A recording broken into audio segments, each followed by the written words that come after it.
Good day, Montrose High School students. Welcome to the 2014 Black History Month Assembly, led by your very own Park Rose Black Student Union. If you didn't know, Black history has been celebrated in America since the early 1920s.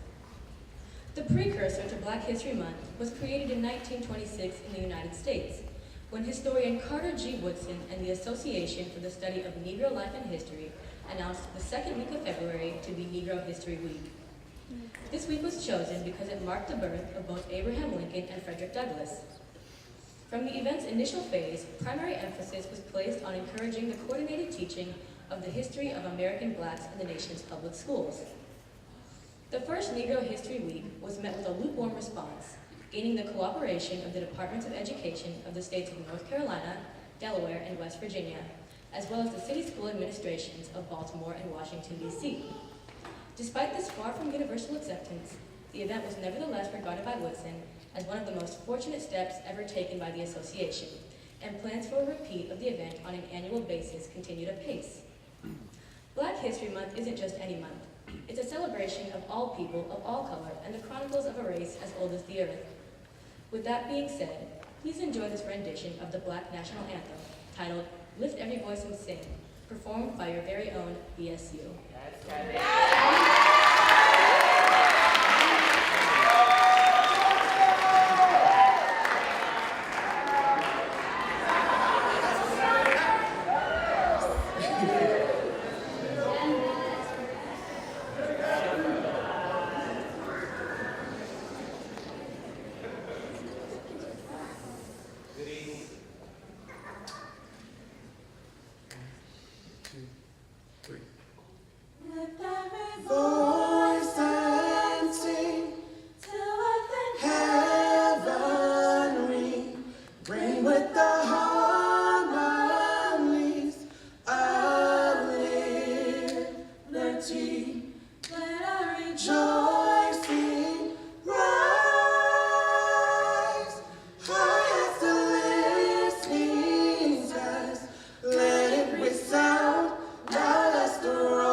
Our God, where we met thee.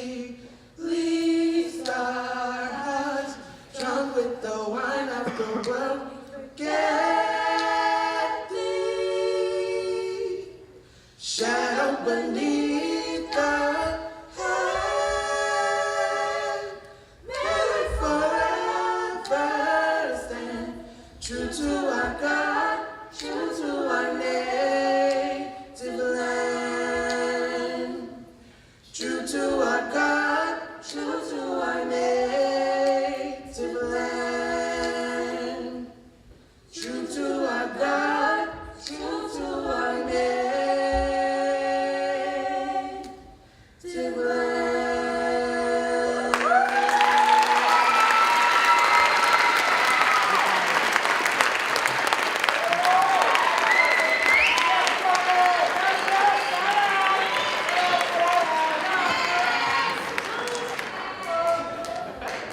Thank you, BSU, for that wonderful performance.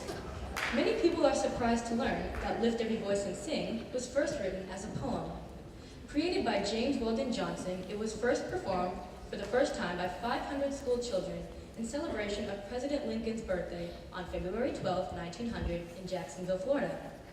The poem was set to music by Johnson's brother, John Rosamond Johnson, and soon adopted by the National Association for the Advancement of Colored People as its official song. Today, Lift Every Voice and Sing is one of the most cherished songs of the African American Civil Rights Movement and is often referred to as the Black National Anthem. Now, please enjoy this segment of poetry titled Who We Are, written by your very own Black Student Union and performed by Kenny Uram and Amber Blanchard. Please know that half of the poem will be spoken in an African language known as Igbo and then translated in English.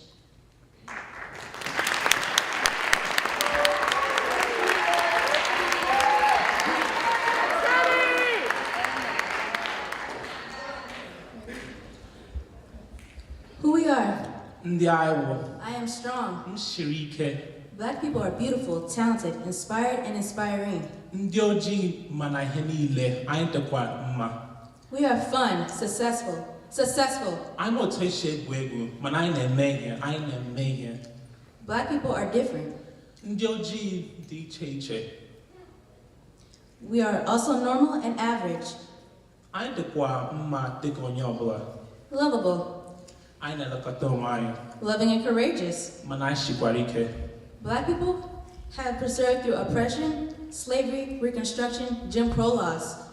Ndị ojii agafechala ihe niile site Jim Crow laws mana ihe niile ọbụla. Through biased newspaper articles that said we were destructive and problems in society. Mana akwụkwọ propaganda si na anyị wụ ndị na-eme ihe na ụwa. We're the only race of people brought to this country by force. Anyị wụ ndị na-enye site na ọzọ bi ebe a. We helped build this country. Anyị sọ ugbu ala. Our labor is in the cotton field, music, sports. Ọrụ anyị site na cotton mana ihe niile anyị na-eme na field. We are Oprah, tobacco farmers. I will Oprah, I will do tobacco. Our labor is in the railroads, in factories, in homes, in the military. Ọrụ anyị site na railroad mana military na ihe niile. In Oregon, exclusion said blacks could only be in certain areas at certain times. Na Oregon, a sị na ndị ojii nwere ike nọ na ebe niile n'oke mgbe ọbụla. They low-key still do it in Section 8. You haven't been. To you guys, Aunt Jemima is a syrup, but to elders, she is a stereotype that black women feel forced into. N'onu a, Aunt Jemima ọhịa na-eti gị na nri, mana anyị nwa ọhịa wụkarịrị mmadụ. Is it true that all black people from the South can cook good? Maybe. Back in the day, they were given scraps to eat, so they had to at least make it taste good. Mgbe anyị nọ na South, a na-enye anyị ihe ntakịrị iri ihe. We are Africa. I will Africa. We are USA. I will USA. We are the world. I will ụwa. Dawo. Dewo.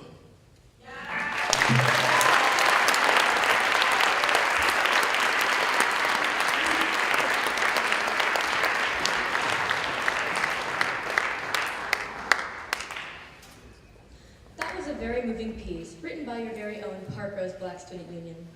I personally enjoyed the part that said, "We are strong and beautiful," because we are. Society has unfortunately placed an image on black people that is false. These stereotypes have evolved within American culture dating back to the colonial years of settlement, particularly after slavery became a racial institution that was heritable. The early blackface minstrel shows of the 19th century portrayed blacks as joyous, naive, superstitious, and ignorant, characteristics related to the way slaveholders in earlier years believed them to be. Such scholars as Patricia A. Turner note stereotyping objects in popular culture that depict blacks as servile, primitive, or simple-minded, and explains how the subtle influences of such seemingly harmless images reinforce anti-black attitudes. As with every other identifiable group, stereotypes are continued today. Blacks are often portrayed as lazy and very religious. We are also portrayed as having a love of fried chicken, watermelon, cornbread, Kool-Aid, waffles, and grape jerky. Our women are big and thick, and our men constantly end up in prison. These are all, in fact, generalizations and not who we are. Today, in 2014, you as Park Row students are living in a very liberal area of Oregon. Yet many of you would be shocked to know about the trials and tribulations that Blacks had to go through to get here. I will now introduce to you Rayleigh Parch and Angelina Hailu to further your knowledge with a visual regarding the history of Blacks in Oregon. Please focus your attention to the big screen.